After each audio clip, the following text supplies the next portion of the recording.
হযরত আয়েশা রাদিয়াল্লাহু তাআলা আনহা বর্ণনা করেন, ইন্নাল মুমিনা লিউদরিকু বিহুসনি খুলুকিহি দারাজাতাস সাইমিল কাইম।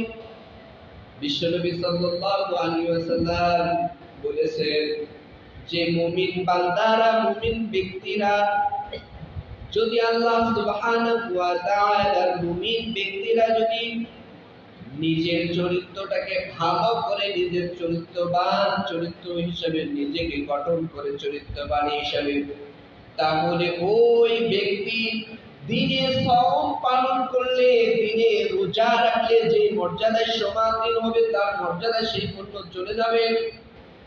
দ্বিতীয়ত রাত্রিতে জাগরণ করে তাহাজ্জুদ গুজারি বান্দার মতো মর্যাদা তার উপলব্ধি হয়। সকলে সুবহানাল্লাহ। তাহলে আল্লাহ রাসূল সাল্লাল্লাহু আলাইহি ওয়াসাল্লাম